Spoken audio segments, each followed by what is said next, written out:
പ്രിയപ്പെട്ടവരെ, സഭാ തർക്കം മൂലം വിശുദ്ധ കുർബാനയെ അവഹേളിച്ചത് മൂലം മാർപ്പാപ്പയെ അനുസരിക്കാത്തത് നിമിത്തം അടച്ചിടേണ്ടി വന്ന സീറോ മലബാർ സഭയുടെ ആസ്ഥാന ദേവാലയമായ Ernakulam saint Mary's cathedral basilica വീണ്ടും കലാപഭൂമിയാക്കുവാൻ വേണ്ടി ഇവിടുത്തെ അഡ്മിനിസ്ട്രേറ്റർ വികാരിയും അതുപോലെ തന്നെ മേജർ ആർച്ച് ബിഷപ്പിൻ്റെ വികാരി എന്നറിയപ്പെടുന്ന ഉത്തരവാദിത്വ ബോധമില്ലാത്ത, നീതിബോധമില്ലാത്ത, സഭാസ്നേഹമില്ലാത്ത, ദൈവസ്നേഹമില്ലാത്ത, ദൈവഭയമില്ലാത്ത മാർ ജോസഫ് പാമ്പ്ലാനി പിതാവും ചേർന്ന് മേജർ ആർച്ച് ബിഷപ്പിനോട് ചേർന്ന് അദ്ദേഹത്തിൻ്റെ കാര്യം എടുത്തു പറയേണ്ടതില്ലല്ലോ, ഏതെങ്കിലും കളിപ്പാവ പോലെ വിമതരുടെ ഇഷ്ടത്തിനൊത്ത് തുള്ളുന്ന ഒരു major arch bishop zero Malabar സഭയുടെ ശാപമാണ്.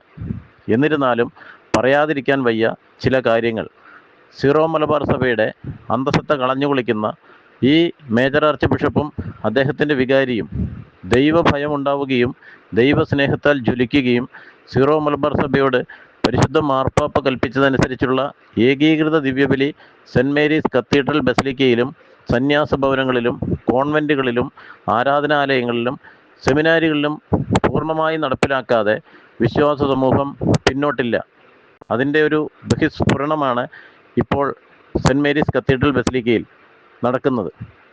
ഡിസംബർ 1 തീയതി കോടതിയുടെ ഉത്തരവുണ്ടായിട്ടും കുർബാന ഒഴികെ കൂദാശകൾ നടത്താമെന്നിരിക്കെ അതിക്രമിച്ച് കയറി മങ്ങാടൻ എന്ന വികാരി, അഡ്മിനിസ്ട്രേറ്റർ ആയിരിക്കുന്ന അദ്ദേഹം ബലമായി ഇവിടെ ഇല്ലിസിറ്റ് കുർബാന അർപ്പിക്കുകയും സഭ നിരോധിച്ച കുർബാനയ്ക്ക് അദ്ദേഹം എന്തിനാണ് പ്രാധാന്യം കൊടുക്കുന്നതെന്ന് അദ്ദേഹത്തിന് പോലും അറിയില്ല.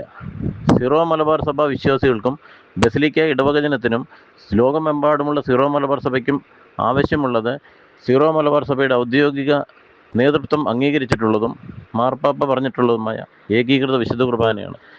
ഈ തട്ടിക്കൂട്ട് പ്രസ്ഥാനങ്ങളിൽ ജനങ്ങളെ വഴിതെറ്റിക്കുവാൻ വേണ്ടി ഇവർ കാട്ടിക്കൂട്ടുന്ന ഈ കോപ്രാജ്യങ്ങൾക്ക് സീറോ മലബാർ സഭ വിശ്വാസികൾ തീർച്ചയായും ചോദ്യം ചെയ്യും.